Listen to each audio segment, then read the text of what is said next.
Hai G People, Hai G People, ketemu lagi di podcast Rumah Kedua, Kedua. mampir yuk.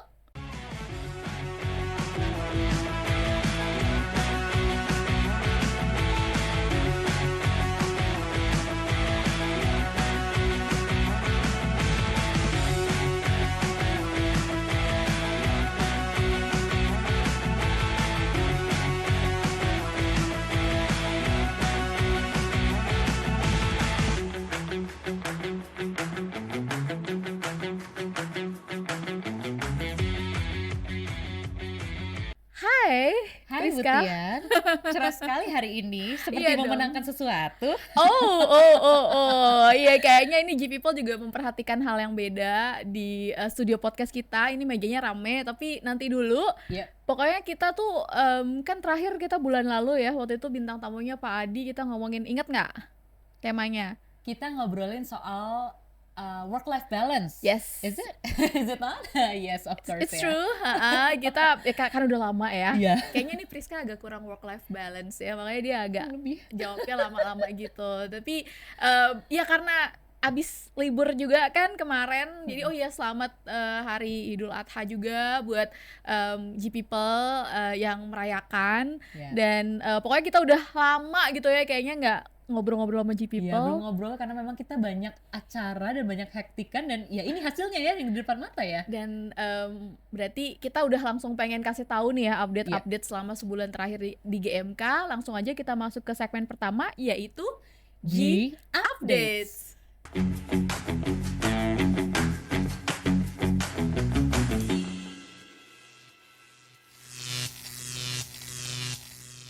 Wow, G Updates yang pertama. Ada apa, Iya. Priska?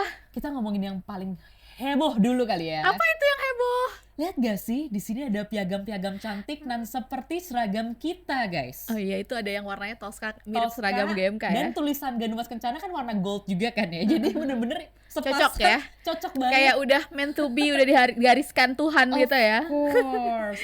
Jadi G People selamat buat kita semua karena beberapa waktu yang lalu GMK meraih penghargaan Best Place to Work for untuk ketiga kalinya berturut-turut. 2024 ya? Berarti, Betul. wow. Jadi dari 2022, 2023 dan bisa kita 2024. bertahankan sampai 2024 termasuk penghargaan Most Caring Company.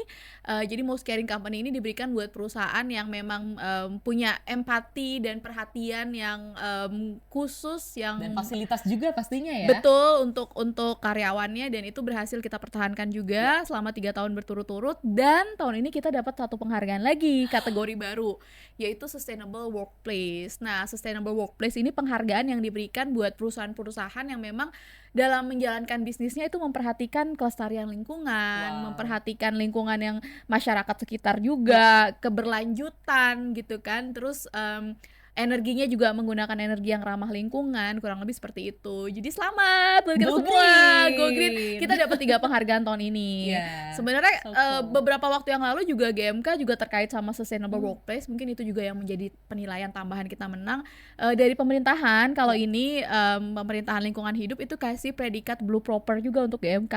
Wow. Jadi itu juga memang diberikan kepada perusahaan-perusahaan yang kayak tadi, yang Iya. patuh terhadap menjalankan bisnis yang memang menjaga kelestarian lingkungan itu kuncinya. exactly, ya. salah Kuncinya satunya go itu. green banget nih. Kayak kita misalnya buang limbahnya juga bukan buang limbah ya, limbahnya kita olah sedemikian Iya. rupa sehingga tidak merusak atau dibuang sembarangan.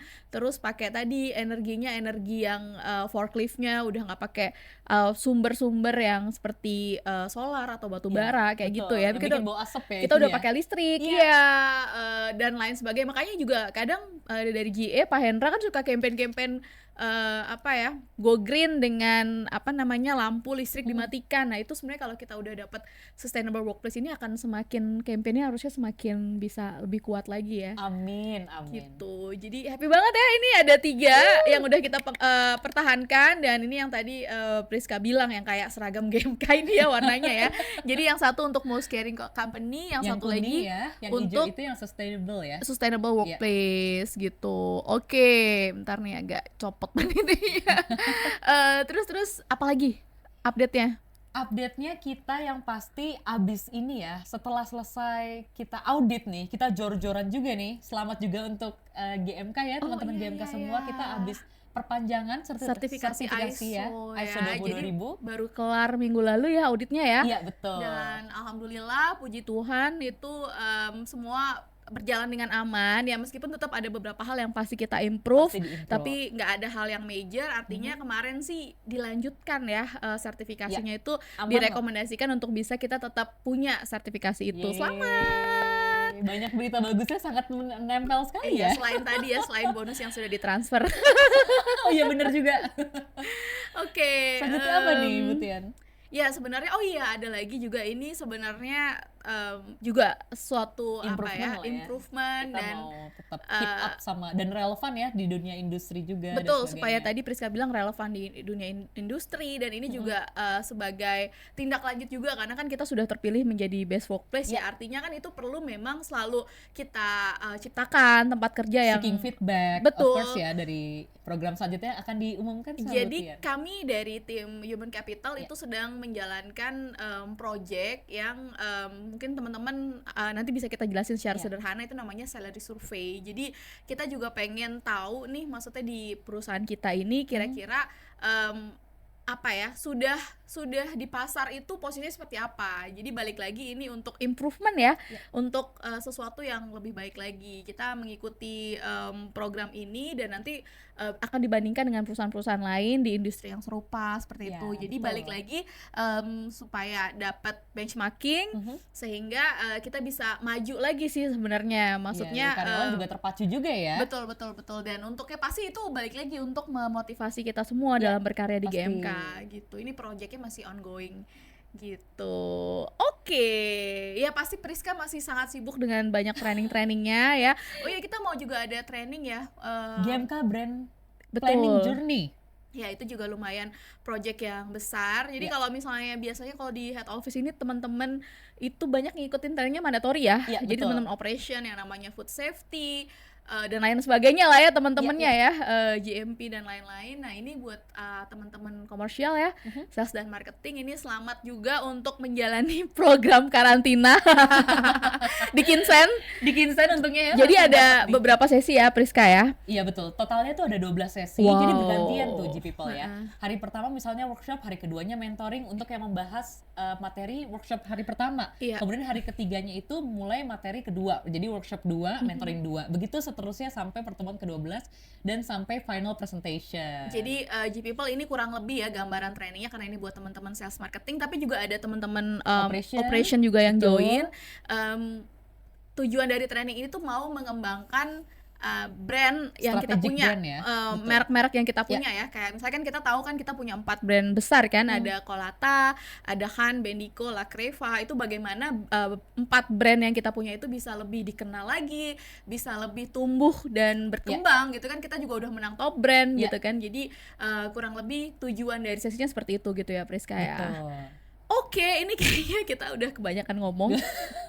Update-nya itu dulu ya G-People, nanti kita ketemu lagi di segmen maksudnya di segmen G-Update sebulan depan. Iya. Karena sebentar lagi kita udah mau dengerin Oh ya, sebuah by the way, sesi. untuk yang selanjutnya kita offline ya. Oh di iya, updates-nya. betul. Jangan lupa itu. Ya nanti kita ada pengumuman ya, nanti Priska kasih pengumuman. Berikutnya juga temanya lebih seru juga ya, dari tema-tema yang biasa. Nanti tunggu undangannya dari Priska.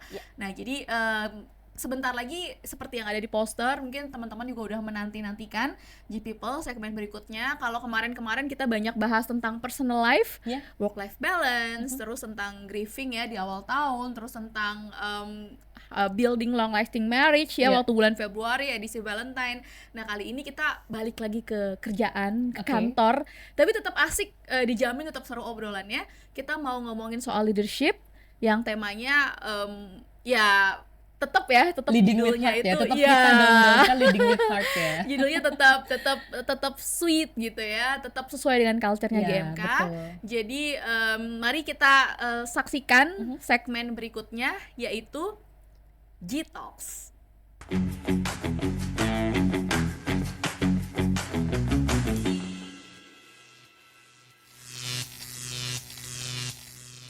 Hai G-People, seperti sudah dilihat dalam poster, ini adalah saat yang dinanti-nantikan. Jadi kali ini kita akan bicara soal topik yang berat tapi seru, seperti judulnya, memimpin dengan hati, dan sudah ada seorang guest speaker yang kayaknya emang cocok banget untuk membahas tema ini.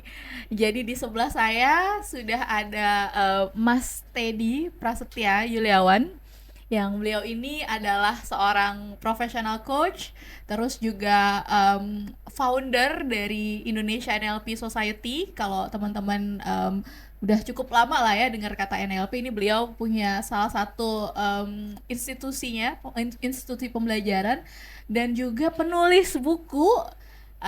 Bukunya bisa ditemukan di toko-toko buku, masih ada sampai sekarang. Ada bukunya judulnya Nasihat Diri, buat teman-teman yang butuh wisdom itu bisa di situ. Terus juga tadi terkait NLP juga beliau menulis buku yang aduh itu tebalnya udah kayak kitab ya, judulnya NLP Path for Excellence ya, benar ya Mas The Teddy. Path to Excellence. Masih juga berstatus sebagai seorang konsultan dari sebuah institusi lembaga pelatihan terkemuka di Indonesia. Nah, itu dari saya. Silahkan Mas Teddy, mungkin ada yang perlu ditambahin dari Iya. kenalannya. Tambahannya adalah temannya Tia. Karena kita nggak terkenal kan ya, makanya harus dikenalin tadi ya. Memang kalau orang tuh apa ya, filosofi padi yang makin hebat makin buruk itu contohnya Mas Teddy. Dia ini waktunya luar biasa Mas, thank you banget sebelumnya ya. Ini belum selesai ya, biar udah thank you ya. Udah jauh-jauh menempuh 74 km ya, Yes, 70-an dari kilo. planet lain menuju kota Tangerang. Balik lagi tadi karena relasi, jadi wow, Ya, it's makasih. an honor for GMK 4G people for having you here for Ya, Rumah Kedua mungkin Podcast. tanpa sengaja aku pelanggan juga ya, tapi tidak langsung ya. Oh iya betul Iya karena produk kita yang business to business Iya kan. itu menserve kayak misalnya suka ngopi Ah, kan. betul. Nah Tapi itu nggak tahu kalau itu sebenarnya. contoh produk kita, bangga juga sih sama produk Fore itu yang sekarang bukan kopinya tapi Apanya? ada menu satu favorit yang favoritnya siapa namanya tuh si artis itu, Fik, siapa? Kok lupa si artis yang jadi BE-nya Fore iya, itu iya, siapa? iya. Ya Aduh, itulah, maaf ya. kok jadi lupa. Cinta Laura? Cinta Laura. Ah, Nah, iya, itu iya. favoritnya Cinta Laura itu varian butterscotch. Ah. Itu ada crumble-nya. Jadi crumble itu remah-remah Iya, roti. iya, iya. Nah, itu produk kami. Itu produk salah satu Latreva. favorit keluarga saya. Ada Emang enak aplikasinya kan mau dibuka. Iya, jadi ya itu. Siapa tahu di sini misalnya kita diundang sama mereka ya. Fore bisa ya. Terus ya banyak lah kalau ke mall tuh jajanan-jajanan yang international chain apa segala macam. Kita sebenarnya nggak bisa terlalu ini ya karena mereka jadi ketahuan pakai produk kita gitu Iya. ya. Tapi itu benar, Mas Teddy jadi secara tidak langsung jadi consumernya produk Yes. BMK. Nanti kita kasih oleh-oleh Ah. supaya bisa nyobain. Terima kasih. Jangan usah repot-repot. Oke, Tian, makasih udah diundang ke sini juga. Udah lama janjiannya. Susah Tapi soalnya belum ketemu artis ya. kejadian. Akhirnya butuh ngatur-ngatur akhirnya bisa kejadian. Ini Alhamdulillah. rumah kedua ya. Ya. Wah, berarti orang-orang di sini suka nggak pulang. Iya. Betah di kantor. Kok bener kayaknya tuh. Pulang sih pulang, cuma ya betah aja gitu ya. Iya, Feels iya, like iya, home. iya, benar-benar. Gitu. Berarti orang-orang sini juga suka nyapu sendiri, ngepel sendiri, karena merasa rumah kedua. Obes itu ya. Tapi kita menjaga kebersihan, menjaga ketertiban. Oh, iya. Oke. Oke. Nah kan kalau sama temen gitu ya. Jadi ngobrolnya ke Nggak mana-mana. jelas. Nah langsung kita balik ke topik nih Oke. ya. Memimpin dengan hati. Pertanyaan basicnya, kenapa harus pakai hati sih? Emang Nah. kenapa kalau nggak pakai hati Iya, memimpinnya? iya. Jadi temanya tuh uniknya karena gini, kalau ada memimpin dengan hati berarti ada memimpin dengan yang lain dong. Betul. Ya kan? Pertanyaannya apakah memimpin dengan yang lain itu, ya kan? Ya. Jadi kalau kita lihat orang tuh jadi leader seringkali sebagian besar karena pengen. Jadi punya ambisi kan ada tuh ya, Oke. pengen.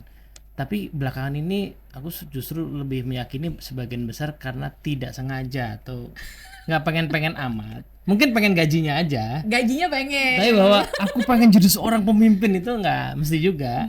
Dan pemimpin beda dengan mau jadi manajer, Iya, mau jadi iya, CEO, iya, itu beda betul. ya. Dan- Tapi mau jadi pemimpin itu Nggak jarang mesti ketemu ya. nggak mesti. Nah, dan itu kejadian di banyak organisasi yang baru, Oke. di startup yang bahkan belum ready sebenarnya mereka. Jadi kalau di startup kan waktu itu ya pernah ada masanya kan kayak 2 tahun terus growing banget, dapat investasi dan akhirnya mereka harus jadi tim leader lah, jadi besar jadi gede. organisasinya. Nah, itu nggak mesti ready tuh. Oh, oke. Gitu. Makanya menarik untuk dicermati bahwa organisasi yang baru-baru berdiri padahal udah aware sama leadership compare tuh organisasi yang udah lama kadang-kadang. Karena nggak tahu mesti ngapain kan gitu. Oh, justru mereka pengen belajar. Ya, jadi cari tadi ya, cari resep-resep gitu lah ya. Sementara kalau yang udah mature, Ya. kadang ya toh tanpa belajar leadership pun Kayaknya aman-aman aja. bisnis sudah berjalan. Betul. Nah itu pertanyaannya kok bisa aman-aman aja? Jadi yang paling alamiah sebenarnya orang mimpin biasanya pakai logika sederhana, logika angka. Oke, maksudnya gimana tuh? Jadi kan ujung-ujungnya kalau di organisasi pasti duit ya, angka, Oh iya numbers. dong, Ya kan? supaya ada business sustainability, Iya, bisa semua gajian hal, terus. betul, semua hal lah. Termasuk podcast ini kan sebenarnya ada hitungan duitnya sebenarnya. Betul. Kecuali organisasi sosial ya, Aha. nah itu nggak mikir duit, paling duitnya cuma buat operasional. Tapi kalau bisnis pasti mikirnya ujungnya duit. Nah sehingga alamiahnya orang jadi pemimpin pasti dapat target dari atas, turun ke dia, Ya. dia turunin lagi, dia kejar supaya itu achieve. Betul. Nah cara seperti itu di masa lalu mungkin works, cukup lah. Oke. Cukup. Kenapa? Karena satu orang nggak punya banyak pilihan kayak sekarang. Ya. Ya kan. Kemudian ya itu langsung connect ke kebutuhan dasar orang ya, gaji, penghidupan kan gitu ya. Nah problemnya adalah di zaman sekarang manusia punya lebih banyak pilihan, ya, banyak yang baru apa ya, baru kemarin tiba-tiba ada temen yang karirnya bagus banget terus udahlah pengen jadi IRT aja gitu. Oh really? Heeh. Wow. Ya, karena suaminya juga karirnya bagus. Lebih menarik ya, offering dari suaminya ya, ketimbang dari kantornya. Iya betul. Nah jadi tapi kan gitu kan orang jadi ada pilihan gitu. Nah, atau mungkin punya bisnis di rumah. Nah ada temen yang kerja di Jakarta 2 tahun kemarin pindah ke Surabaya bangun bisnis sama temennya terus sekarang balik lagi ke Jakarta. Aku tanya kerja lagi nggak ya dulu? Ya. Enggak mas, kayaknya so far udah 6 bulan di sini freelance gitu Oh. sama-sama aja gitu. Jadi orang sudah ada pilihan. Betul. Sehingga hanya pakai angka itu seringkali nggak cukup. Oke. Ya karena itu akan membuat orang-orang yang bisa kerja mandiri, karena tadi ya cuma dikasih target terus dia kerja mandiri, itu jadi gampang pergi karena nggak ada ikatan lain. Betul. Nggak ada ikatan lain, itu Iya. menarik gitu ya. Jadi sebenarnya target itu nggak mengikat ya, secara emosional. Nggak mengikat. Jadi dia hanya mengikat sejauh orang tadi kebutuhan dasarnya terpenuhi gitu. Nah ketika orang Basic sudah needs punya aja. betul. Nah ketika orang kemudian punya peluang lain ya kan, dan pada dasarnya kan gini ya nih, orang kerja itu udahlah nggak usah macem-macem, transnasional lah. Itu dulu Iya, kan. iya. Memang kita harus akui itu. Itu dulu. Misalnya nih, aku tanya lah sama Tian ya. Tian tiba-tiba dipanggil Bu Susan nih. Terus kemudian bilang gini, Tian tolong masih bantuin GMK ya. Tolong masih passionate kayak dulu. Tapi mohon maaf mulai bulan depan gak ada gajinya. Mau gak? Ya mohon maaf Bu, saya hidupnya bagaimana? Iya. Kecuali GMK berubah jadi yayasan. GMK boleh ya kan? Iya betul. Tapi kalau memang masih make profit ya pasti Nggak bisa, semuanya kan? butuh ya. Betul. Nah tapi itu hanya satu ikatan ternyata. Hanya satu ikatan. Tadi dia gampang lepas ketika orang sudah punya opsi lain. Oke.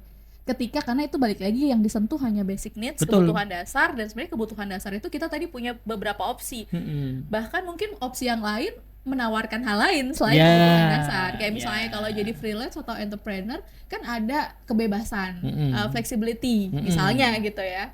Dan itu juga sekarang perusahaan-perusahaan juga banyak yang menawarkan itu. Betul. Nah yang gampang hilang tuh kira-kira menurut Tian, yang jago-jago, kompeten, pinter, atau yang so-so atau bahkan kurang kinerjanya? Yang mana?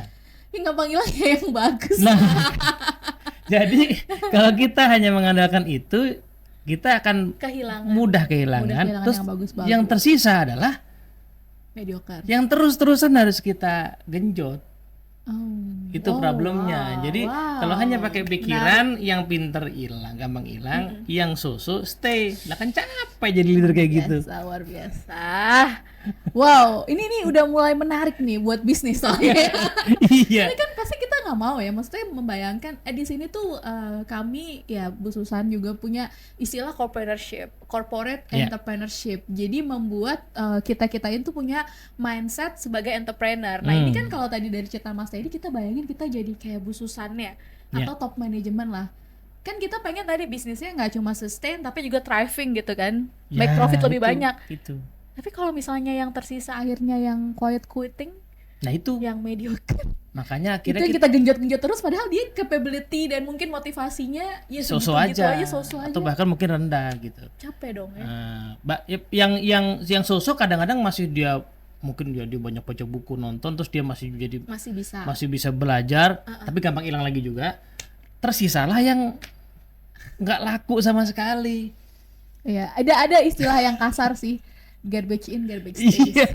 Nah, judul Memimpin dengan Hati itu sekian tahun lalu pernah jadi judul buku. Oh ya. Mantan CEO-nya Astra Group almarhum Pak Michael Darmawan Muslim ya. Ya Yang Pak ampun. MDR tuh nulis buku judulnya Astra Lead by Heart. Nah, salah satu yang unik dari Pak MDR itu dia pernah diwawancara sama orang. Dibilang begini, Pak, orang kalau kerja di Astra tuh katanya betah ya, loyal gitu kan. Terus Nah, jawabannya agak menarik komentarnya. Dia bilang, gimana tuh? ya iya sih, saya senang bagian itu, tapi saya tuh ragu mereka tuh loyal apa nggak laku di luar. Saya agak deg-degan dengan hal itu. Jadi Juga ya. jadi dia tuh karena bilang, kalau nggak laku di luar berarti jangan-jangan di dalam juga dia Kurang. so-so biasa aja. Tapi itu kesadaran yang baik loh. Betul. Kesadaran yang Jadi baik. nggak kepedean ya, ada Heeh. self reflection di situ ya, berefleksi. Dan iya Tuh. itu makanya orang tuh memang makin hebat itu kalau diiringi dengan rendah hati, Yeah. humility ya. Jadi kita jauh lebih respect ya. Tuh. Nah, Sekarang aja makanya ngomong gitu. terus pertanyaan berarti kan, nah manusia itu sebenarnya bisa dipimpin pakai apa lagi kan selain pakai pikiran yang alamiah tadi ya? Ya itu alamiah pikiran, target Ah. diturunin, pokoknya kerjain ini, task oriented gitu ya, Ya. orientasi pada tugas. Tuh. Nah, betul. Kalau yang paling sederhana, kita orang Indonesia kan kebanyakan religius ya. Jadi pasti udah biasa pakai pikiran, hati, jiwa gitu ya. Itu Oke. udah biasa. Nah, kenyataannya manusia tuh ada itu. Terserah mau pakai teori yang mana nih. Tapi paling tidak manusia tuh ada pikirannya, ada hatinya. Di dalam hati tuh mungkin lebih dalam ya, ada nuraninya gitu ya, ada kehendaknya. Nah, manusia tuh punya kayak gitu-gitu yang kalau dipikir-pikir seringkali jadi pendorong, motivator, pengikat yang lebih kuat. Coba kita pikirin Tian. Iya. Di dunia ini ada organisasi yang sangat kuat mendorong orang kerja, padahal kebalikan sama bisnis. Dia kadang-kadang nggak ngasih gaji, bahkan harus ngeluarin duit. Namanya organisasi sosial, Oh betul, ya kan? betul, Cek aja di semua. betul. Ada lah, mau namanya keagamaan, Ya. kayak disabilitas, kanker segala macam. Itu jangankan orang minta duit ya, Memberi, malah malahan. ngasih. Ya. Pertanyaannya, apa yang mengikat orang itu? Apa yang motivasi kan? Mhm. Pasti bukan numbers tadi, Bukan, karena nggak dapat. nggak dapat. Malah jadi ya spending ya, waktu, energi, tadi bahkan mungkin materi. Yang mau jadi Pak RT deh zaman sekarang itu nggak gampang loh, Iya, ya kan? betul, ngurusin banyak Iya, orang yang betul. banyak mau. Meskipun ada sekarang income-nya tapi itu nggak seberapa lah, Nah, itu nggak cuma seberapa. nothing lah Betul, gitu ya. kalau- Lagi di komplek-komplek. mungkin Pak RT di nggak tahu di daerah atau di desa masih, tapi kalau di Jakarta kan kebanyakan orang menghindar. Betul. Ya Iya. tadi nggak sebanding antara apa yang di offer in terms of number dengan kontribusi yang di expect. Ini cerita yang menarik nih, teman SMA. Tiba-tiba aku dapat kabar dia tuh Pak RT. Oke. Sumuran kita jadi Pak RT kan iya, agak iya, wow iya, ya. iya. Terus pas ketemu, wah ketemu pengen gue wawancara nih. Apa yang bikin motivasi? mau? Terus? Dia bilang dijebak gua katanya. Jadi yang diundang bapaknya sebenarnya. Terus dia datang di rapat itu. Terus ternyata semua warga sudah sepakat milih dia. Jadi ternyata politik dinasti ada juga di RT ya, di lingkup RT. Ini Gitu. jadi menarik, berarti itu mirip tadi kejadian RT yang dijebak, mirip Nggak sama mau sebenarnya. nggak dia. mau, mirip juga dengan yang tadi kita bicara di organisasi ya, Mm-mm. kepleset gitu ya, Ya. terpaksa. Ya kalau kompensasinya sih nggak ada yang mau nolak ya kalau di Betul. perusahaan ya atau di organisasi. Cuma kalau di RT kan ya begitu-begitu aja kita tahu.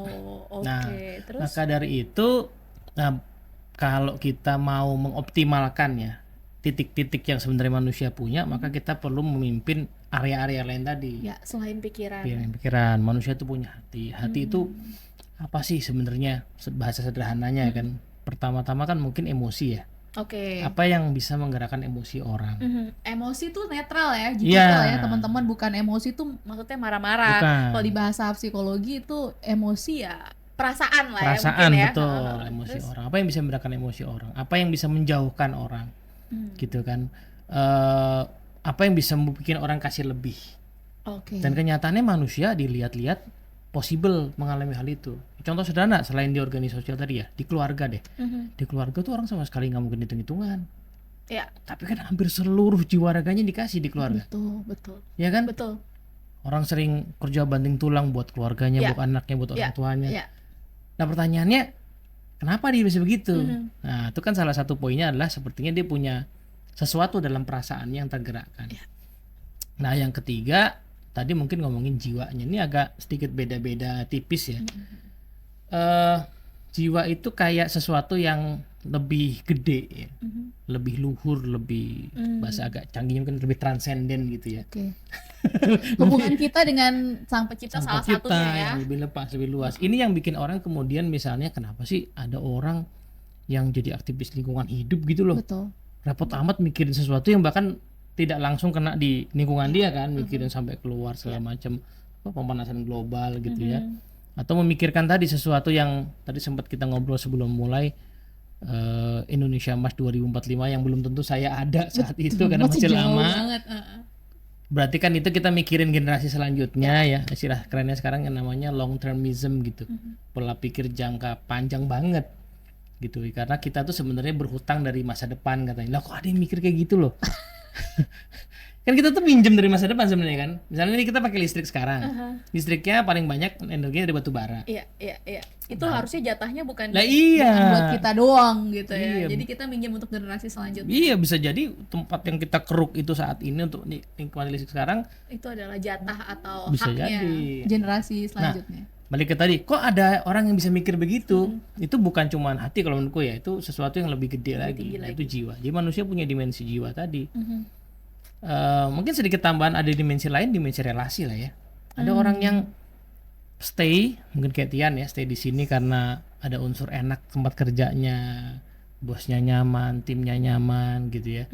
Sekarang banyak yang bilang bahwa punya bos nyaman, punya tim nyaman itu rezeki. Betul, privilege. Karena kalau dibalik, punya bos yang menekan, bikin asam lambung, bikin GERD itu musibah kan? Iya. Mau pindah nggak secepat itu, gaji kayaknya nggak sebanding, gitu kan? Berarti kalau dibalik lagi, kalau punya bos yang kok bikin happy, bikin seneng tuh, Sebuah rezeki. nah berarti ada dimensi relasi. Nah,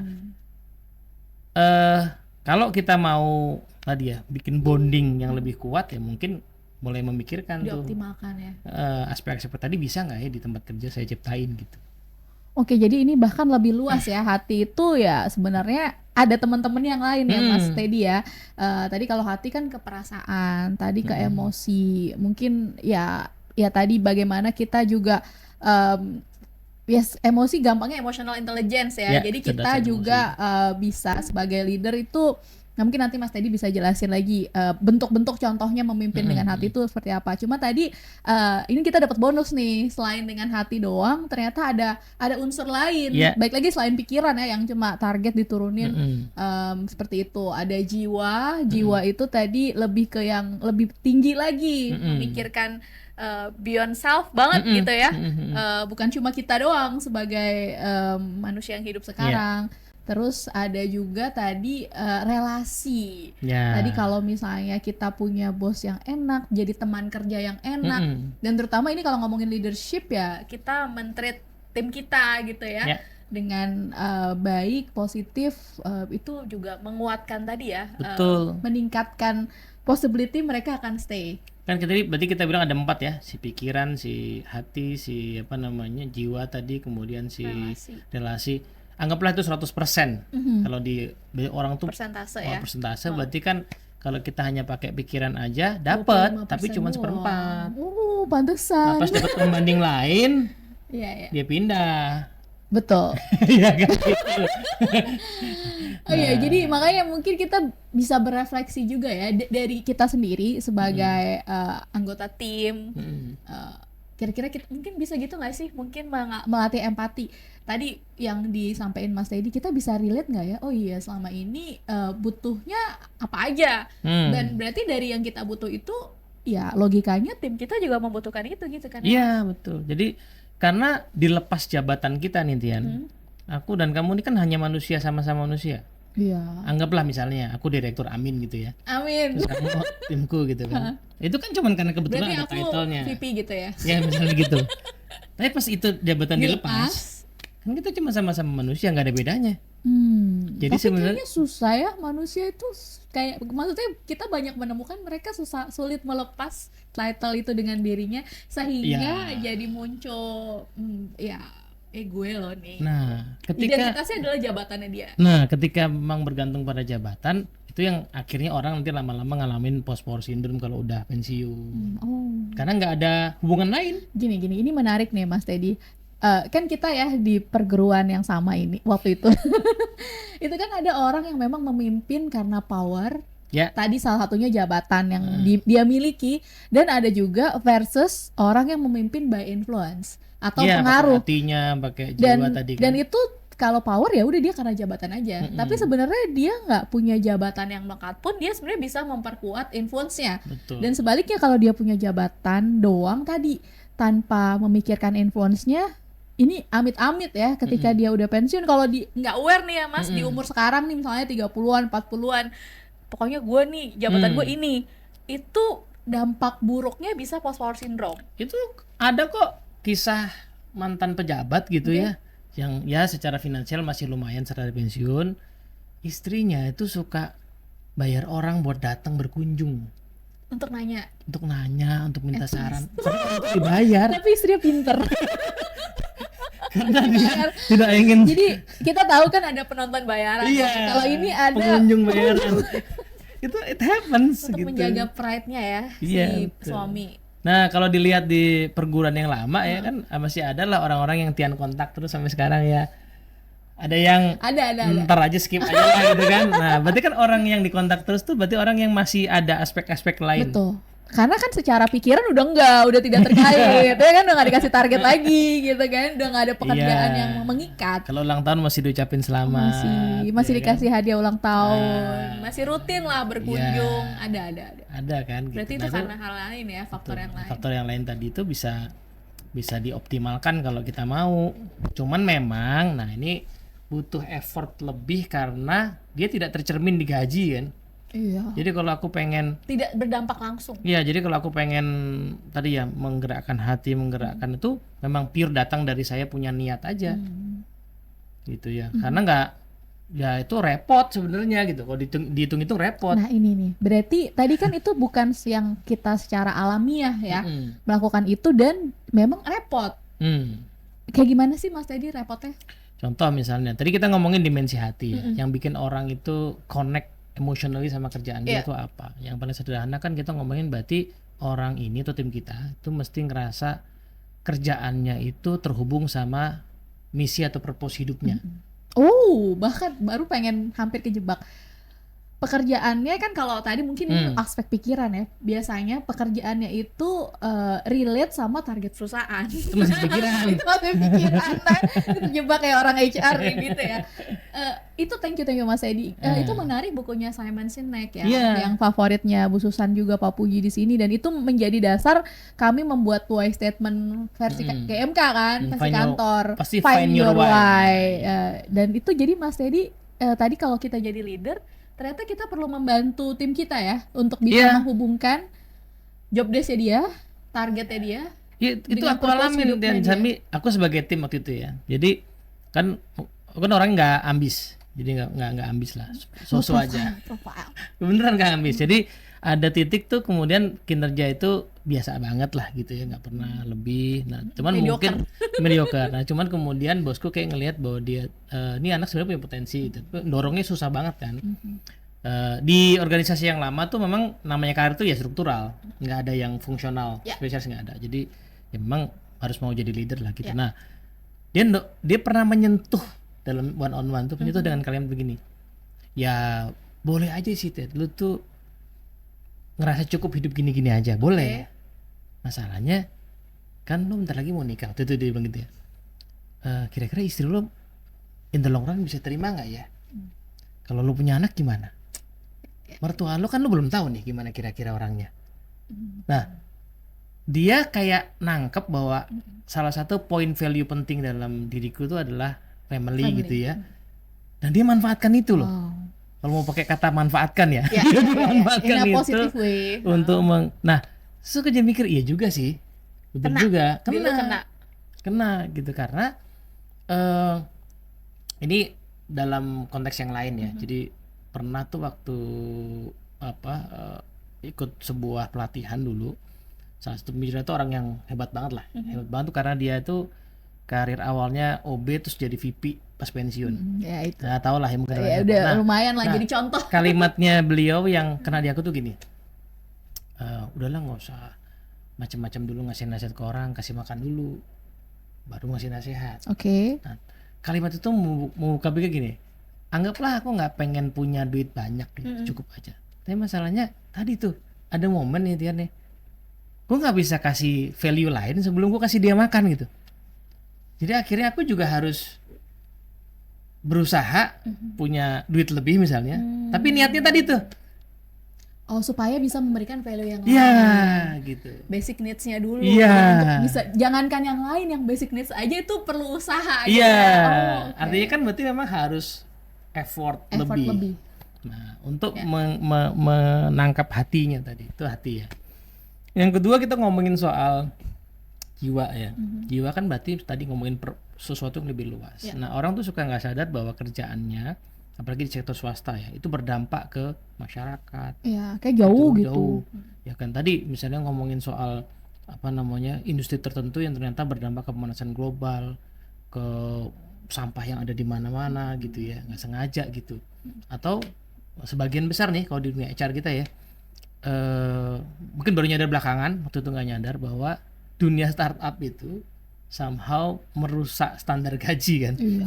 Banyak buying talent. Iya, gitu ya. buying talent saling bajak sana sini, Iya, Bu. betul. Dan itu kan sekarang jadi chaos ya. Betul. Jadi yang udah tinggi tapi pengalaman kurang, nyari kerja susah, habis dapat PHK. Dan di startupnya sendiri mereka juga kan udah nggak kuat Ada suffer. akhirnya kan. Nah, itu banyak yang nggak sadar bahwa kerjaan jadi itu sepenting itu Iya, bagi iya, keseluruhan.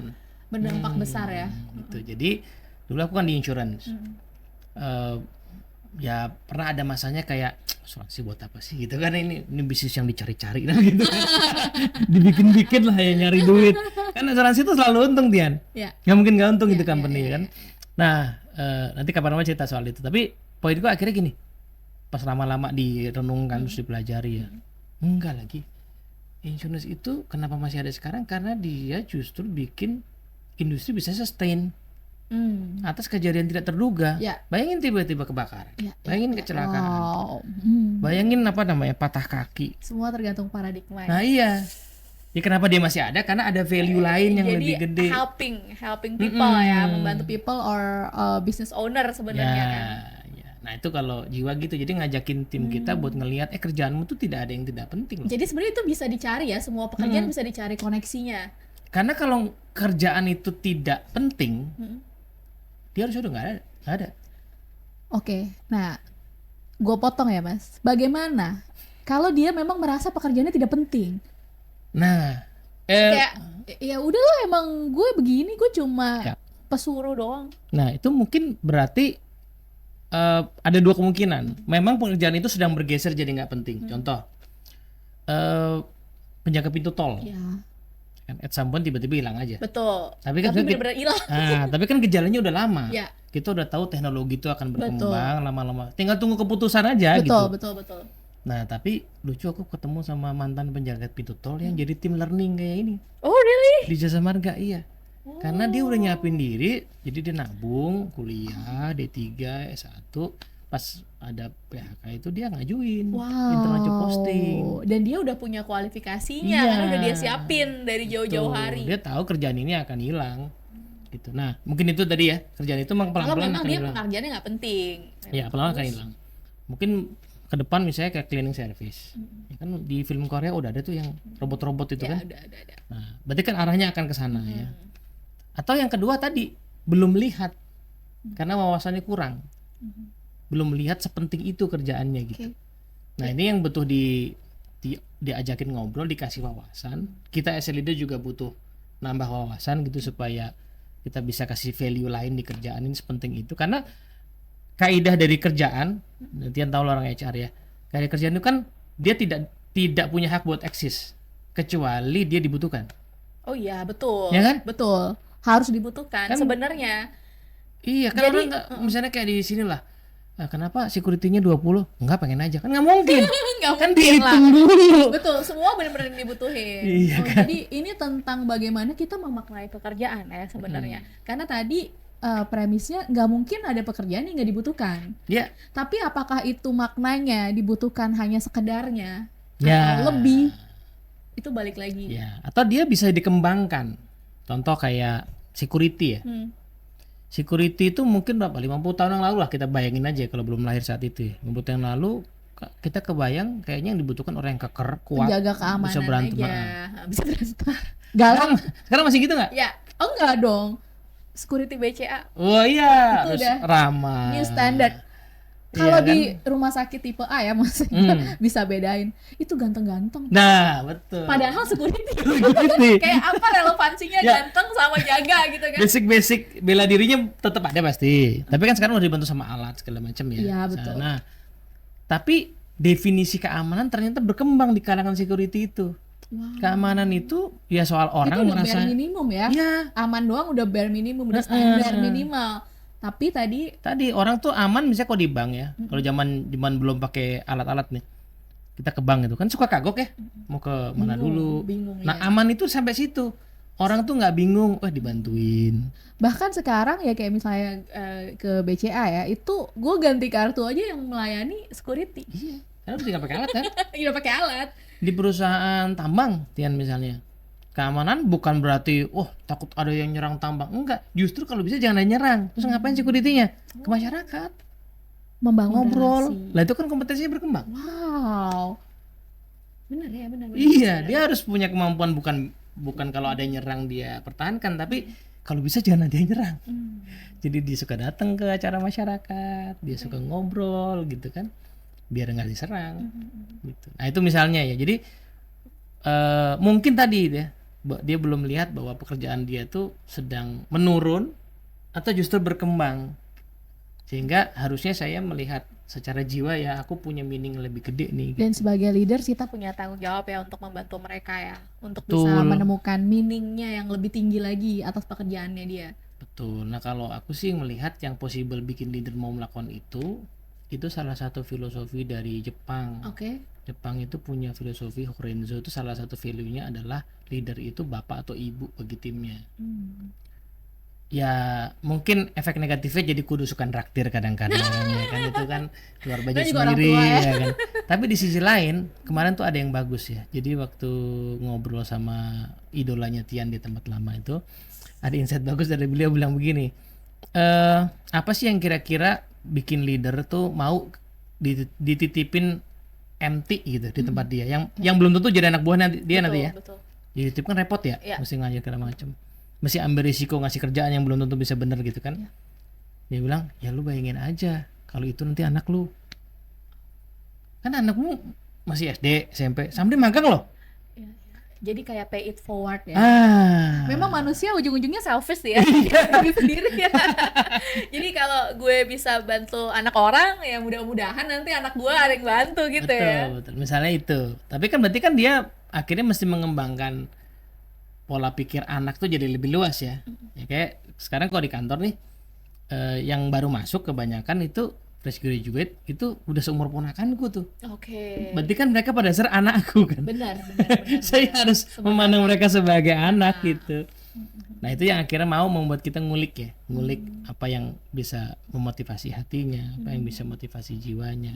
Yang terakhir tadi soal relasi, apa yang bisa bikin relasi lebih baik, lebih dalam ya. Nah soal relasi ini menarik nih. Jadi aku lagi bikin tulisan tentang relationship ya. Jadi berbagai jenis relationship yang ada di manusia, atau aku lagi kulik-kulik ya. Ini spoiler buat buku. Spoiler buku, nggak tahu kapan terbit.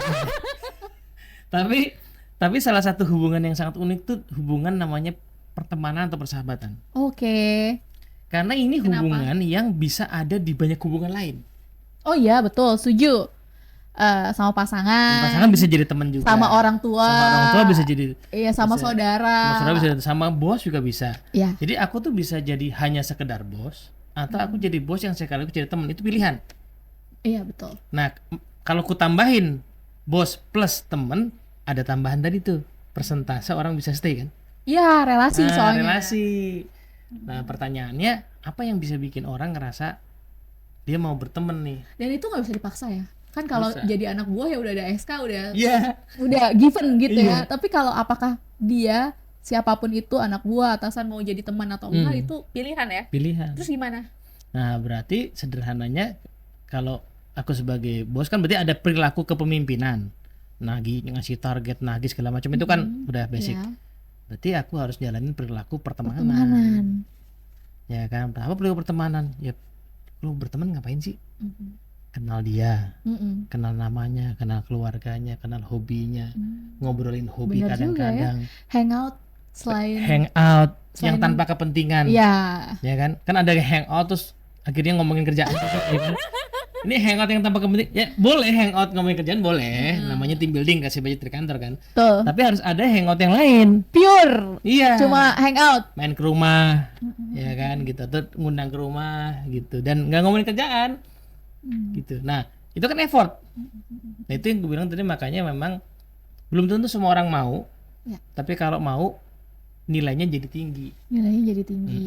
Tadi meningkatkan probabilitas Untuk Stay, stay. dan dia akan kasih lebih Thriving. banyak ya. nggak hitung-hitungan banget. Nah yang paling terakhir tadi Tian, mungkin Tian kenal salah seorang temanku di kantor sekarang yang agak senior ya. Nah, depannya D itu ya. Si Bapak D ini cerita begini. Halo Bapak D. Kenapa kita harus treat tim kita baik tuh. Si Bapak D ini kan sering pindah kerjaan nih. Ya, Iya, panjang CV-nya pokoknya. CV-nya, Pak. Walaupun harus potong-potong biar nggak kelihatan itu. Terus dia bilang gini, pernah ada satu momen dia itu di-hire sama mantan anak buahnya Serius? yang jadi si level gitulah. Wow. Jadi si anak buah begini, Mas mau nggak bantuin saya tempat ini, tapi mohon maaf jadi tim saya. Ya posisinya tinggi juga, tapi si anak buah Tapi lebih tinggi lagi. bosnya iya, jadi bosnya terus. Nah, dia sih mau, sempat mau tuh. Tapi pertanyaannya adalah, kok anak buahnya inget dia dan mau loh? Betul.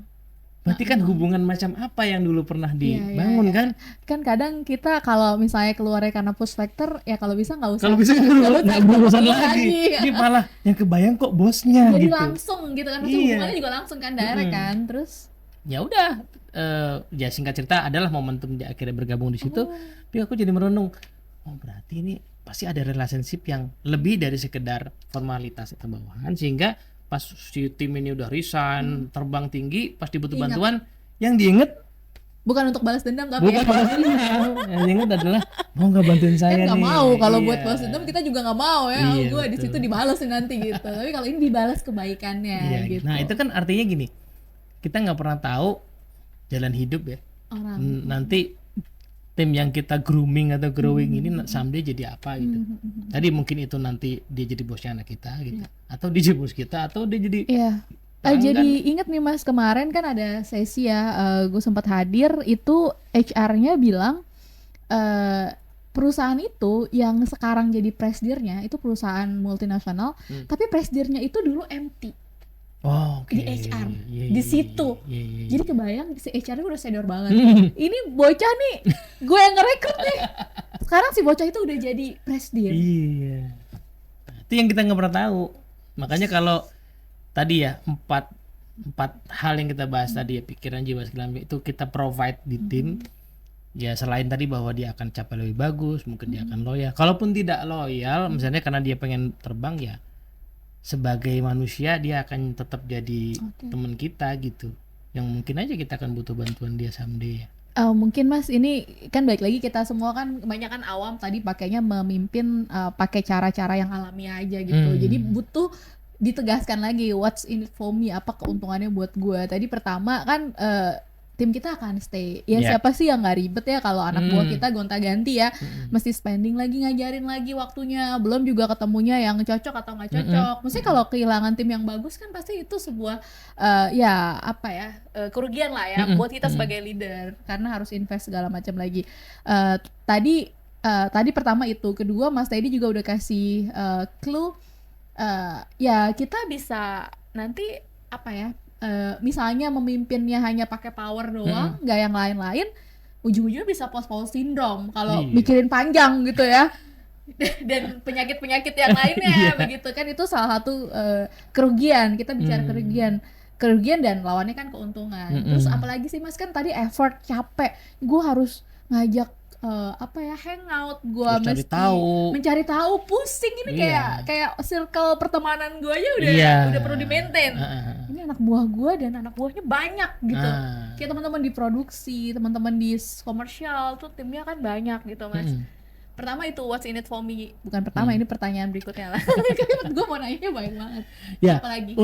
untungnya buat kita terutama kalau aku sih melihat bahwa manusia itu kan akhirnya dihitung karena yang dia lakukan kan, track recordnya kan. Betul. Nah, kalau Bukan yang diomongin. kalau aku cuman mimpin pakai pikiran, pakai angka tadi, ya buatku sih sebenarnya aku cuman akan dapat gaji itu tadi. Ya kan? Tapi kalau aku kasih lebih, biasanya kita dapat lebih tuh. Lebih itu macam-macam dia. Tadi ya bisa jadi kayak Bapak Om D tadi someday ternyata terselamatkan oleh mantan anak buahnya atau anaknya atau dapat klien, who knows ya.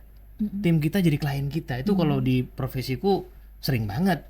Tim kita, teman kita jadi klien kita gitu. Dia ngasih kita bisnis gitu. Nah, itu kan pasti terjadi karena hubungan kita yang baik dulu. Terus nah, terutama juga adalah sebenarnya ya, kalau tim itu terberdayakan tadi, dia ngasih lebih banyak. Kan itu memperingan kerja kita juga. Iya dong. Penting nih G people. Kan capek kalau saya punya 10 orang yang 10-10-nya harus diawasin semua. Kan akan sangat baik kalau anggaplah misalnya 8 dari 10 itu nggak usah diawasin karena tadi dia pakai hati, dia pakai jiwanya. Sehingga saya bisa percaya dia ya. Percaya dan memang mereka juga respect sama kita. Respect sama kita. Nggak harus ditongkrongin terus. Karena saya nggak capek, saya bisa percaya mereka. Saya cuma cukup urusin sedikit gitu ya. Kan saya bisa mulai mikir naik ke posisi lebih tinggi kan. Itu teori yang dikasih ke aku dulu sama salah satu mentor ya. Dia bilang Anda tuh hanya bisa, dia bilang proses naik karir itu tuh temanya kalau nggak salah karir manajemen. Jadi proses naik karir itu kayak anak tangga. Jadi tangga yang di bawah tuh harus kokoh buat dipijak. Berarti tim kita tuh kokoh gitu ya. Supaya kita bisa naik. Berarti orang bisa naik itu karena dua hal. Satu, memberdayakan di bawah supaya dia bisa mandiri, kita bisa lepas. Habis itu saya bantuin yang di atas nih. Tapi saya bisa bantuin yang di atas kan karena yang di bawah tuh beres. Betul. Gitu kan. Jadi beresin yang di bawah supaya aku juga pengen bantuin yang di atas tuh supaya aku dia naik. Supaya aku bisa naik. Gitu. Karena kan orang dipromosi misalnya itu kan setelah dia prove something dong. Betul. Prove somethingnya kan berarti Batian bisa direktur, aku VP-nya. Mbak ada yang bisa aku bantu nggak gitu kan? Nah nawarin itu kan baru bisa kalau udah beres di bawah. Iya benar. Gitu. Jadi secara angle karir juga begitu gitu. Oke. Ya balik lagi ini pikirannya memang masih panjang ya Mas Teddy. Suka banget makanya istilah yang sekarang lagi booming lagi growth mindset. Jadi nggak bisa nih memimpin dengan hati buat kita yang maunya gini-gini aja. Benar kan? Iya betul. Karena harus ada sesuatu goals yang mau kita capai buat kita sebenarnya dan akhirnya membantu orang lain juga ya. Untuk maju juga. Makanya goals yang paling basic ya sebenarnya tentang kita mau ngabisin hidup tuh kayak mau jadi apa gitu loh. Kalau pertanyaan di perguruan lama kan gitu kan.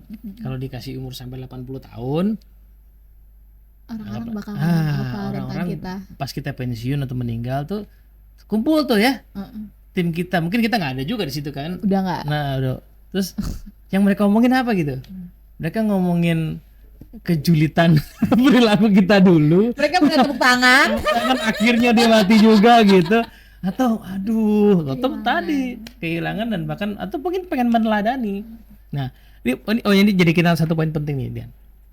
Tadi kan di awal kita bahas soal leader yang terpaksa. Tapi pertanyaannya kok orang yang terpaksa bisa mimpin juga ya? Maksudnya sama bisa beres juga kerjaannya. Pertanyaan dia dari mana belajarnya? Padahal belum tentu dapat leadership development gitu. Betul. Nah ternyata kalau direnungkan paling banyak orang berarti belajar mimpin itu kan dari cara dia dipimpin. Wah, iya benar. Bener nggak? Niru aja ya? Nirunya tuh bisa sengaja bisa nggak sengaja loh. Kalau Tian bosku, terus aku dinaikin gitu ya, kok aku bisa? Pasti aku niru Tian gitu. Nah berarti kan tak sadar nggak sadar gaya kepemimpinan ini diwariskan. Betul. Pertanyaannya tinggal kita tuh mau mewariskan apa? Wah, aduh. Gitu. Karena nanti mungkin aja tim kita niru gaya kita loh. Belum tentu dia baca buku, belum tentu dia ikut training. Dan belum tentu cara kita benar dan baik ya. Itu yang jadi penting, makanya butuh merefleksi gaya kita mimpin tadi, tidak hanya pakai pikiran aja. karena jangan-jangan yang kita pakai pikiran tuh karena niru yang lama, tapi sekarang itu udah lebih Udah kompleks. udah kurang relevan lagi gitu ya. Yes. Jadi memang sebenarnya kita suka nggak suka, sadar atau nggak sadar, sengaja atau nggak disengaja, semua yang kita lakukan itu punya impact ya, Mas Teddy ya, ke lingkungan di sekitar kita. Entah itu tadi anak buah, bahwa mereka sangat melihat kita, bisa meniru, masih mending kalau yang ditiru yang baik, bisa jadi enggak gitu ya. Terus juga secara umum lah, orang juga mungkin secara struktural belum ada jabatan yang dipegang, tapi secara individu kan sama juga ya. Maksudnya ketika kita berinteraksi. Iya betul. Kalaupun kita nggak punya jabatan, kita selalu berinteraksi sama orang, nggak ada kerjaan yang sendirian, dan interaksi itu kadang-kadang membekas gitu, membekas di orang dan diikutin orang gitu. Oh, Aku ingat satu momen penting sama bosku. Jadi aku udah agak staff, agak senior sedikit, dapat menti lah, anak MT. Di kantorku tuh dulu sebenarnya jam kerja nggak terlalu kaku, ya lu atur sendiri lah gitu ya, sehingga kita tuh biasa kalau sama teman-teman ya atur kadang makan siang agak jauh gitu ya, yang penting nggak tahu diri lah. Nah satu hari dengan maksud pengen bangun hubungan sama si menti ini, ku ajak lah makan siang agak jauh, sampai kantor 1:30. Terus sorenya gue dipanggil bos gue. kenapa? Terus dalam pikiranku apa masalahnya, kan nggak masalah kan, aku atur. Terus bilang iya tapi mereka baru mulai kerja. Kamu mau ngajarin apa dengan hal itu? Saya mikir, iya juga ya. Kita yang udah lama kerja kan tahu diri, udah bisa atur. Tapi mereka kan mikir, oh begini boleh ya, kan harus jadi Benar. membekas kan bahaya. Belajar yang salah ya. Gitu. Nah itu yang aku saat itu tidak sadar, terus disadarin gitu ya. Oh iya juga, berarti ya. Saya itu aku belajar, oh kalau ada anak baru ya by the book dulu, sampai dia ngerti bisa bener. Nah bolehlah kita pakai diskresi ya kan. Iya, nggak bisa langsung diskresi di awal-awal. Jadi inget biasanya tuh zaman sekolah awal kan ada orientasi tuh, biasanya semua disiplin, wah gitu kan, semua begitu. Kita pikir kan wah ini culture di sekolah atau di kampus ini. Tapi hari pertama upacara mereka yang paling berantakan itu langsung ngedrop sih. Nah maksudnya itu kan contoh yang buruk ya. Mungkin ada sekolah yang lain yang nggak kayak gitu, atau kampus lain yang memang sustain gitu kan. Dan itu di kantor kan jangan sampai hal seperti itu terjadi gitu ya. Jadi di awal tuh mesti memang kita kasih tadi yang rules sesuai. Ya yang utuh lah tadi ya. Yang utuh intinya poinnya ke situ. Jadi mungkin kalau mau di summary ya, jadi benefitnya banyak sih, memimpin dengan hati dan aspek-aspek lain tuh karena sebenarnya kita lagi mewarisin gaya kepemimpinan, kita lagi growing orang, yang kita growing tuh manusia loh, ya kan. Dan kalau kita jadi bos yang buruk tuh problemnya adalah itu bisa kemana-mana ya.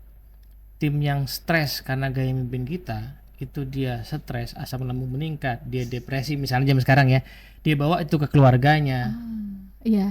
Kita nggak tahu sampai mana impactnya. Ada istilahnya displacement ya kalau di psikologi. Jadi dikasih pressure atau dimarahin sama bosnya, ya di rumah ya dia meluapkan itu gitu ya. Itu contoh yang salah ya. Itu emang sebagian udah tanggung jawab dia sebenarnya, tapi kan bolanya bergulir gara-gara kita juga jangan-jangan kan.